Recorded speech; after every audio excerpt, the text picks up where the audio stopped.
Hello friends, Hare Krishna, Radhe Radhe. Welcome back to your own channel Paramananda Madhabam. বন্ধুরা, এখন আমরা আলোচনা করব বেদ সম্পর্কে। বেদ কি, বেদ কেন সৃষ্টি হলো এবং বেদের যে চারটি বিভাগ হয়েছে অর্থাৎ ঋক, সাম, যজুর এবং অথর্ববেদ, এটা কেন ভাগ করা হলো, কে ভাগ করলেন এবং কাদের মধ্যে ভাগ করে দিলেন, এবং এই প্রত্যেকটা বেদের মধ্যে অর্থাৎ ঋক, সাম, যজু এবং অথর্ববেদ, এদের এই চারটে বেদের মধ্যেই যে অনেকগুলি করে সংহিতা আছে, সেই সংহিতাগুলির বা প্রয়োজন হলো কেন, এখন আমরা এই বিষয়টির উপর আলোচনা করব। তো বন্ধুরা, বুঝতেই পারছেন যে এই ভিডিওটি যথেষ্ট সিরিয়াস হবে এবং এতে অনেক কিছু বিষয়ে আপনাদের নতুন জানার মতো থাকবে। তো বন্ধুরা, এই রকম ধরনের ভিডিও তৈরি করতে গেলে যথেষ্ট পড়াশোনা করতে হয় এবং অনেক রিসার্চ করতে হয়। তো বুঝতেই পারছেন, যদি আপনাদের থেকে একটু উৎসাহ না পাওয়া যায় তাহলে এই এত পড়াশোনা আর রিসার্চ করতে কি ভালো লাগে? তো আপনাদের উৎসাহ আপনারা আমাদের কিভাবে দিতে পারেন? না, কিছু না, কোনো বিশেষ পরিশ্রম নেই বা কোনো বিশেষ খরচা নেই, জাস্ট একটু আমাদের চ্যানেলটিকে সাবস্ক্রাইব করতে হবে আর ভিডিওটিকে লাইক করতে হবে, আর এই চ্যানেলের পাশে যে বেল বাটনটিকে আছে সেটিকে প্রেস করতে হবে, আমরা যাকে বলি ঘন্টাটা বাজিয়ে দিতে হবে। তাহলে কি হবে, এই ভিডিওটি আপনার এবং আপনার পরিবারের বা আপনার বন্ধুদের মধ্যেও শেয়ার হবে, আপনারা এটাকে অন্যদের মধ্যেও বিলিয়ে দিতে পারবেন যাতে অন্যরাও এই জ্ঞান সম্পর্কে অবহিত হতে পারে। তো বন্ধুরা, আর বেশি দেরি না করে শুরু করি আজকে আমাদের আলোচনা। তো বেদ কি? প্রথমত জানতে হবে বেদ কি। বেদ হলো আমাদের এই যে ব্রহ্মাণ্ড সৃষ্টি হয়েছে, এই ব্রহ্মাণ্ড সৃষ্টিতে মধ্যে একটা রুলস আছে, রেগুলেশনস আছে, অর্থাৎ তার আইন আছে, কানুন আছে, কিভাবে এই ব্রহ্মাণ্ড পরিচালিত হবে। তো বেদ হলো এই ব্রহ্মাণ্ড পরিচালনের কনস্টিটিউশন অর্থাৎ সংবিধান। বেদের মধ্যে এই ব্রহ্মাণ্ড কিভাবে পরিচালিত হবে, পিতামহ ব্রহ্মা অর্থাৎ প্রজাপতি ব্রহ্মা এই যে ব্রহ্মাণ্ডের সৃষ্টি করেছেন, এই যে তিনি এত প্রাণী সৃষ্টি করেছেন এবং সেই প্রাণীরা কিভাবে চলবে, এবং এই যে এত ফোর্সেস, ভগবানের যে শক্তিগুলো এই ব্রহ্মাণ্ডের মধ্যে নিয়ত কাজ করে চলেছে, সেই শক্তিরাও কিভাবে কাজ করবে, প্রত্যেকের কিন্তু একটা আইন এবং তার জন্য রেগুলেশনস আছে। কেউ কিন্তু সেই সংবিধানের বাইরে, কেউ কিন্তু আইনের বাইরে, তার নিয়মের বাইরে কার্য করতে পারবে না। তার নিয়ম কার্য সংবলিত যে গ্রন্থ বা যে পুস্তক রচনা করা হলো পিতামহ ব্রহ্মা বা প্রজাপতি ব্রহ্মা তিনি এটা রচনা করলেন, সেটি কিন্তু হচ্ছে বেদ। তা ব্রহ্মা কিভাবে এই বেদ সম্পর্কে জানতে পারলেন? তো বন্ধুরা, আমরা আমাদের একটি আগের ভিডিও অর্থাৎ ব্রহ্মসংহিতার প্রথম যখন আমরা সূত্রপাত করি, সেখানে ভূমিকাতে আমরা দেখিয়েছি যে ভগবানের থেকে চিদ শক্তি যখন ব্রহ্মাকে বললেন যে তুমি ভগবানের জন্য তপ করো, তখন ভগবান তার মানস চক্ষে অবতীর্ণ হয়ে তাকে যখন দর্শন দিলেন এবং ব্রহ্মাকে এই সৃষ্টিকার্যে রত হতে পুনরায় বললেন, তখন এবং ব্রহ্মা রাজি হওয়ার পর ভগবানের বাঁশি থেকে যে সুর নির্গত হলো, সেই কাম গায়ত্রী, ব্রহ্মার কি চারটে মুখ, সেই চারটে মুখ মানে 8টা কান আছে, সেই 8টা কান দিয়ে কাম গায়ত্রী ব্রহ্মার ভেতরে প্রবেশ করলো এবং তারপর তার 4 মুখ দিয়ে এই বেদ নিঃসৃত হলো, এই বেদের বাণী তৈরি হলো এবং এই বেদ পরবর্তীকালে শ্রুতি হিসেবেই কিন্তু সমগ্র সংসারে প্রচারিত হয়েছে। শুধু আমাদের এখানে নয়, এই বেদ কিন্তু সমস্ত লোকে অর্থাৎ স্বর্গলোক থেকে পাতাল লোক সর্বত্র এই বেদের কিন্তু বিস্তার, এবং এই বেদটাকেই সংবিধান ধরে এই সমগ্র সৃষ্টি কিন্তু চলেছে। তো এইবার আমরা দেখব যে বেদকে বিভাজন কেন প্রয়োজন হয়ে পড়ল। তো বন্ধুরা, বুঝতেই পারছেন, বেদ কিন্তু ভগবানের আইন, যা ভগবান দিয়েছেন কাকে? না, ব্রহ্মাকে। তো ব্রহ্মা এই আইন প্রবর্তন করছেন, ভগবানের আইন ভগবান ব্রহ্মাকে দিয়েছেন এবং ব্রহ্মা সেই আইনকে প্রবর্তন করলেন। কিন্তু এই ভগবানের যে আইন, তাকে কিছু যদি নাড়াচাড়া করতে হয়, পরিবর্তন করতে হয় বা তাকে মার্জিত করতে হয়, সেটা কে করবে? ব্রহ্মা করতে পারবে, বা অন্য কোনো দেবতা করতে পারবে, বা অন্য কোনো মুনি ঋষি করতে পারবে? না, কেউ করতে পারবে না, একমাত্র ভগবানই করতে পারবে। ভগবানের তৈরি নিয়ম কানুন একমাত্র ভগবানই তৈরি করতে, একমাত্র ভগবানই চেঞ্জ করতে পারে বা পরিমার্জিত করতে পারে। কারণ এই সমগ্র সৃষ্টিটাই তার তৈরি, সমগ্র তো সৃষ্টিটাই তার জন্য তৈরি হয়েছে। এটা আপনাদের কিন্তু মনে রাখতে হবে, আমাদেরও মনে রাখতে হবে যে ভগবানই এই সমস্ত সৃষ্টির নিয়ন্ত্রক এবং নিয়ন্তা, তার জন্যই সবকিছু চলছে। সুতরাং তিনি এই নিয়ম কানুন যা কিছু আছে তার পরিবর্তন পরিমার্জন করতে পারেন। তো ভগবান যখন দেখলেন যে বেদকে আর শ্রুতি হিসাবে রাখা যাচ্ছে না, অর্থাৎ মানুষের মধ্যে যে ধারণ ক্ষমতা, সেই ধারণ ক্ষমতা ধীরে ধীরে কমে যাচ্ছে, ধী শক্তি ধীরে ধীরে কমে যাচ্ছে, তখন ভগবান চিন্তা করলেন যে এই বেদকে আর পূর্ণাঙ্গ রূপে রাখা যাবে না। সেই বিষয়ে আমরা একটু পরে আলোচনা করব। তখন তিনি মনে করলেন যে এই বেদকে ভেঙে দিতে হবে। এবং সেটা কখন? না, সেটা হচ্ছে যখন কলিযুগ প্রারম্ভ হচ্ছে। কলিযুগেই মানুষের ধী শক্তি বা বিচার শক্তি এবং বুদ্ধি ধীরে ধীরে কমে আসবে, স্মৃতিশক্তি কমে যাবে এবং মানুষ সেটা ধারণ করে রাখতে পারবে না। এত প্রকাণ্ড বেদ, একটা পূর্ণাঙ্গ বেদ ধরে রাখতে পারবে না। তাই ভগবান চিন্তা করলেন এটাকে ভেঙে দিতে হবে, এবং সেই জন্য তিনি অবতার গ্রহণ করলেন। এবং তার অবতার কার্যের মধ্যে তিনি কাকে পাঠালেন? না, শ্রী ব্যাসদেবকে। তাই শ্রী ব্যাসদেবকে এই ভগবানের অবতার হিসেবে মানা হয়। তো ব্যাসদেবের কথা যখন উঠল, তো আমরা জেনে নিই ব্যাসদেবের জন্ম রহস্য সম্পর্কে। কারণ ব্যাসদেবকে ভগবান এর অবতার হিসেবে মানা হয়।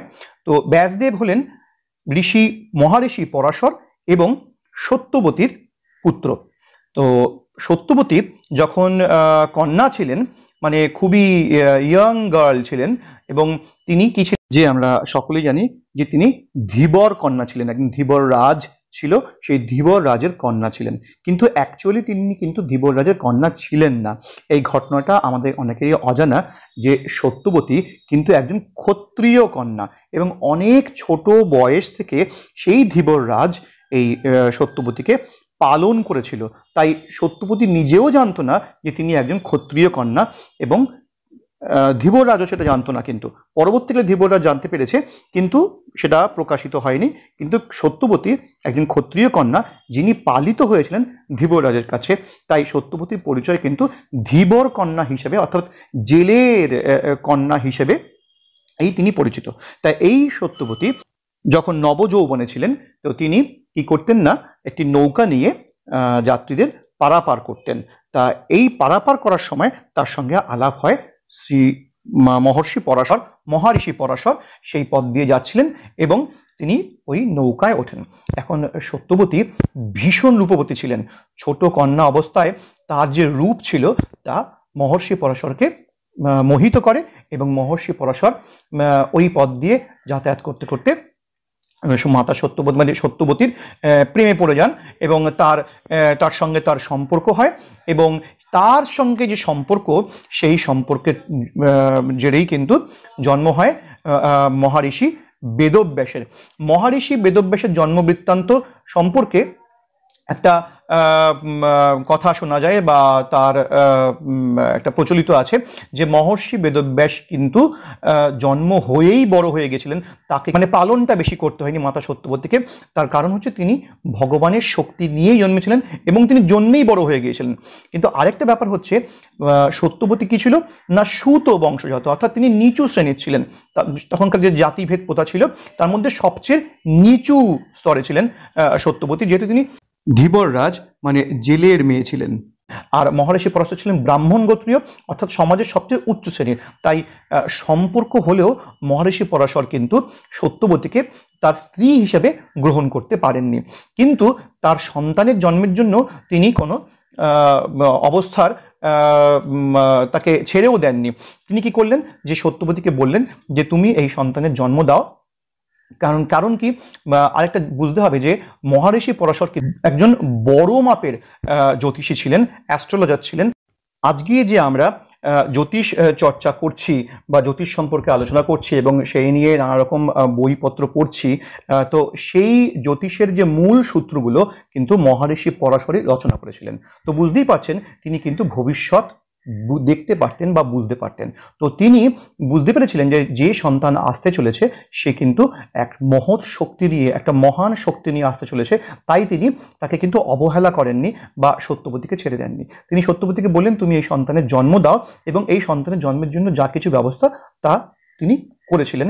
তিনি সত্যবতীকে একটি নির্জন দ্বীপে নিয়ে গিয়েছিলেন, এবং নির্জন দ্বীপে নিয়ে গিয়ে তিনি সত্যবতীকে বলেন, তুমি এখানে তুমি সন্তানের জন্ম দাও। এবং যখন ভগবান বেদব্যাসের জন্ম হয়েছিল, তিনিও কিন্তু এই সামাজিক অবস্থাটা বুঝেছিলেন। তাই জন্য তিনি ছোট হিসাবে, যে একদম কচি বাচ্চা হিসেবে জন্মগ্রহণ করেননি, কারণ তাহলে মাতা সত্যবতীকে ওই কন্যা অবস্থায় তাকে মানুষ করতে গিয়ে অনেক সামাজিক যাতনা লাঞ্ছনা সহ্য করতে হতো। তা তিনি একেবারেই বড় হয়ে প্রায় মানে কিশোর অবস্থায় তিনি জন্মগ্রহণ করেছিলেন, বা বাল্য অবস্থায়, কিশোর এবং বাল্য অবস্থার মাঝখানে তিনি জন্মগ্রহণ করেছিলেন, এবং জন্মগ্রহণ করেই তিনি তপস্যা করতে চলে যান বনে। যে তিনি মাকে বলেন যে আমাকে তপস্যা করতে হবে, তুমি আমাকে যেতে দাও, কারণ তিনি যে সবল হয়েই, সাবালক হয়েই জন্মগ্রহণ করেছেন। আর যেহেতু তিনি ভগবানের শক্তি, তো তাকে দেখার মতো আর অন্য কোনো কিছুর প্রয়োজন পড়েনি। মহর্ষি পরাশরও তাকে যেতে অনুমতি দিয়েছিলেন তপস্যা করার জন্য। এই যে দ্বীপে জন্ম হয়েছিল বলে তার নাম হয় দ্বৈপায়ন, এবং তার আরেকটি নাম রাখা হয়েছিল কৃষ্ণ। তার প্রধান নাম ছিল কৃষ্ণ, এবং দ্বীপে জন্ম হয়েছিল, তার নাম হয় দ্বৈপায়ন। তাই এই দুটো মিলে তার প্রথম নাম হলো কৃষ্ণ দ্বৈপায়ন। এরপরে তিনি তার জীবনের সবচেয়ে বড় কার্যটি করেন, সেটি হচ্ছে, যেহেতু তিনি ভগবানের অংশ, এবং তিনি ওই প্রথমে বললাম যে ভগবান বুঝেছিলেন যে বেদকে ভাগ করতে হবে, তাই তিনি বেদব্যাসের মাধ্যমে, এই কৃষ্ণ দ্বৈপায়নের মাধ্যমে বেদকে বিভাজন করেন। এই বেদ বিভাজন করেন বলে তার নাম হলো বেদ ব্যাস। ব্যাস কথার অর্থ হলো বিভাজন করা। এই বেদকে বিভাজন করেছিলেন বলে তার নাম হলো বেদব্যাস। তো বন্ধুরা, আপনারা বুঝতে পারলেন যে ভগবান বেদব্যাসী বেদকে বিভাজন করলেন কি ঋক, সাম, যজু এবং অথর্ববেদ, এই 4টি ভাগে তিনি বেদকে ভাগ করলেন। কিন্তু কেন করলেন তার আরো একটু ডিটেলসে বর্ণনা আমরা একটু পরেই শুনবো। এবং তিনি করলেন যে কাকে কাকে দিলেন, কিভাবে করলেন, কাকে তিনি এই 4টি বেদের দায়িত্ব দিলেন, তার প্রধান শিষ্যরা কারা, এবং সেই শিষ্যরা আবার কি বুঝলেন যে না, এই আমরা এটাকে আরো কিভাবে বিস্তার করতে পারি, বেদের বিস্তার আরো কিভাবে মানুষের মধ্যে চলবে, তা এই সব ধারণা করে তারা আরো বেদকে ভাগ করলেন। সেই সব ভাগগুলো, প্রথম যে 4টি ভাগ, তারা হলো ঋক, সাম, যজু, অথর্ববেদ, এবং এই সকল প্রত্যেকটা ভাগের আবার যখন ভাগ হলো, সেই সকল ভাগগুলোকে বলা হলো সংহিতা। কি বলা হলো না, সংহিতা। এই সংহিতা দায়িত্ব আবার কারা কারা পেলেন, সেই সবও আমরা এই ভিডিওর মাধ্যমে জানবো। তো বন্ধুরা, অবশ্যই জানার আগে, কারণ জানি আপনারা যখন এগুলো শুনতে থাকবেন তখন এতটাই অ্যাবজর্বড হয়ে পড়বেন যে আপনারা এই চ্যানেলটিকে সাবস্ক্রাইব করা, কিংবা ভিডিওটিকে লাইক করা, শেয়ার করা, বেল বটনটা অন করা, ঘন্টি বাজানো, এগুলো সব কিছু ভুলে যাবেন এবং শুনতেই মগ্ন হয়ে থাকবেন। এবং শেষ হলে তো ব্যাস এটাকে নিয়ে চিন্তা করবেন, বাকি আর কাজ কিছুই হবে না। তো অবশ্যই শুরু করার আগে পজ করুন ভিডিওটিকে, সাবস্ক্রাইব করুন চ্যানেলটিকে, ঘন্টা বাজান অর্থাৎ বেল বাটনটি প্রেস করে দিন, যাতে এর পরবর্তী ভিডিওগুলো আপনারা খুব তাড়াতাড়ি আপনাদের নোটিফিকেশন বক্সে পেয়ে যেতে পারেন। এবং লাইক অবশ্যই করবেন। লাইক না করলে কিন্তু এই ভিডিওটি অন্যদের কাছেও যাবে না। আপনি যত বেশি ভিডিওটি লাইক হবে, তত বেশি কিন্তু এই ভিডিওটি অন্যদের কাছেও পৌঁছবে, অন্যরাও রেকমেন্ডেশন পাবে ইউটিউবের কাছ থেকে যে হ্যাঁ, এই ভিডিওটির মাধ্যমে জানো। কারণ বন্ধুরা, আপনারা সকলেই বোঝেন যে এই যে জ্ঞান, আমাদের যে এই চিরাচরিত সনাতন জ্ঞান, এই সনাতন জ্ঞান কিন্তু সকলের মধ্যে পৌঁছানো জরুরি। না হলে কিন্তু কলিযুগ থেকে আমাদের কিন্তু কলির প্রভাব থেকে মুক্তি ঘটবে না।